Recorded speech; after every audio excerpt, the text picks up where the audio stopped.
Merci à vous d'être là. Je vais commencer par quelques petits textes sur Silence Hôpital. Le sujet est d'actualité. Et par le fait même, je rends hommage à tous les soignants qui sont au travail encore aujourd'hui. Donc, j'ai effectivement écrit un recueil il y a 3 ans, intitulé Silence Hôpital. Ce sont des haïkus. J'étais tellement bouleversé par ce que j'ai vécu à l'hôpital que je pouvais écrire que des haïkus. Parce que le haïku, c'est un genre littéraire qui permet la mise à distance de la souffrance et de la douleur. Le haïku se prête mal à la lecture, donc à la voix orale plutôt. Je préfère qu'on le lise. Mais je vais vous en dire quelques-uns. Goutte à goutte, le temps à l'hôpital. Zone stérile. Les fleurs aussi doivent rester à la porte. Les chats divaguent autour des poubelles. Pitance hospitalière. L'heure de l'opération. Et dehors, un ciel si bleu.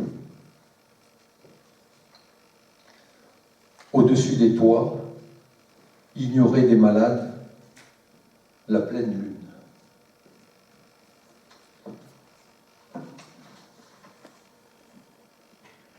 Allant et venant à l'hôpital, j'ai oublié d'aller aux châtaignes.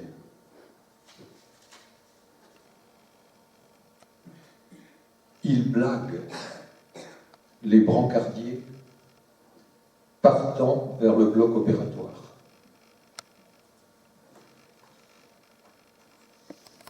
Attention à la fermeture des portes. L'ascenseur parle à des gens muets. Au kiosque de l'hôpital, tous ces visages radieux sur du papier glacé.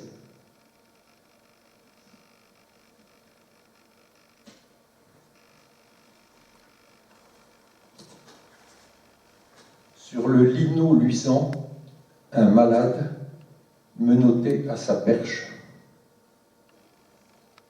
tenu des 2 mains comme une croix de procession, la perche.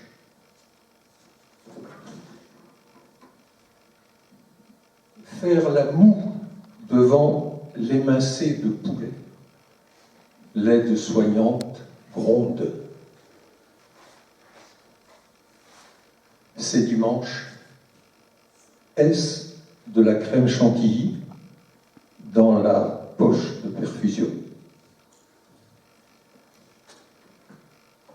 J'avais mis en introduction de ce recueil un haïku d'un poète japonais qui a écrit ce magnifique haïku: suspendu dans la nuit, une perfusion et la lune blanche. Gérard Cléry a évoqué aussi tout à l'heure quelques textes que j'ai écrits sur le confinement qui ne sont pas publiés en livre pour le moment et qui ont été publiés dans la revue Recours au poème. Dans un numéro spécial sur le haïku, une revue en ligne. Je vous en lis quelques-uns. Mon heure de sortie, aller chercher des médicaments pour ma vieille voisine. Aujourd'hui, il me faut un laissez-passer pour aller voir l'aubépine. Premier coup de bêche dans le jardin, la visite d'un merle. Pas un enfant dans le parc pour souffler la bulle des pissenlits. Et l'épi, sur ce tapis de pâquerette, respectez le silence. Longeant le crématorium, ce chemin conduit vers les lilas en fleurs.